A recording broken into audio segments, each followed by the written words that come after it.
In many people's lives, there's times when they feel that they're not really going for it. They feel that they're playing a smaller game that they envision or imagine in their journey.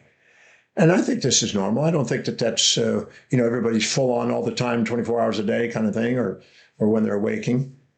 Sometimes we tend to exaggerate ourselves and feel like we're on a roll, and other times we tend to minimize ourselves a bit. That's as long as it's not extreme, it's not really pathological or anything like that. It's just the ups and downs. It's a normal mood swings that people have about themselves. But one thing you can do to reduce that probability is to go on my website, drdemartini.com, and do the value determination process and determine what's really, truly highest on your values, to know what's really priority to your life, what's most meaningful and important and inspiring and most fulfilling, and fill your day with high priority actions. Anytime you do something that's really, truly of the highest priority, you raise your self-worth. And anytime you do something that's lower in priority, you devalue yourself. You're designed to. It's not a flaw. It's not a weakness. You're designed to. Anytime you put someone on a pedestal and inject their values and try to be somebody you're not, and try to imitate them, try to envy them, try to live in their values, you're going to inject some of their values in life, and they may not be the highest priorities to you, but it's important to them, so you end up trying to please them and devalue some of what's important to you in the process. So beware of putting people on pedestals. It's better to put them in your heart. They're not worth putting on pedestals. They're worth, if you see something you admire in them, ask yourself, whatever I admire about them, where do I do the same thing? As Romans 2:1 in the New Testament says, whatever you see in others, you do the same thing. Find out where you do it so you don't put them on a pedestal. You put them in your heart and have reflective awareness where the seer, the seeing, and the seen are the same. And you get to see that you have what they have and you don't inject some of their values and you honor your own. If you're living by your highest value, you're going to appreciate yourself. You know, if you have a real strong, real clear agenda for the day that's really prioritized and it's really the most important thing you can be doing, second most, et cetera, and go through the day and do priority after priority, at the end of the day, you'll feel like you're on top of the world and your self-worth is up. You're not having vicissitudes of emotions. You're just stable.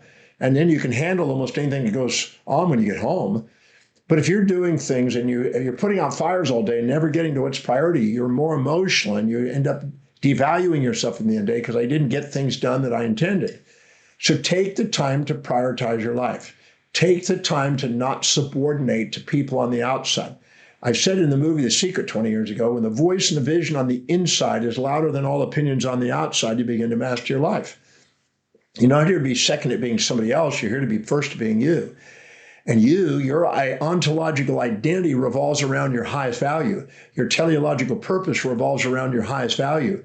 Your epistemological area of expertise and where you're masterful revolves around your highest value.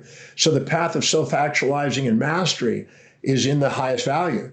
So if you do that, you don't really beat yourself up. When you're beating yourself up, it's letting you know that you're not doing high priority things, either because of subordination to others or because you haven't prioritized. So take the time to prioritize your life and don't let the amygdala, because anytime you're not living by your highest priority and bringing blood glucose and oxygen into the forebrain where the medial prefrontal cortex is governing and mitigating the volatilities of emotions, if you're not doing that, you're going to be in your amygdala and you're going to be going for fantasies and you're going to be emotional and you're going to judge yourself and you're going to be proud or shamed with your imposter syndromes instead of being you. And the magnificence of who you are is far greater than all the fantasies and nightmares you surround yourself with inside your own perceptions. So prioritize your actions and liberate yourself from all the drama and the self-depreciation. Self-depreciation is not your enemy, it's your friend. It's trying to let you know you're not in priority. You're setting unrealistic expectations on self or other people.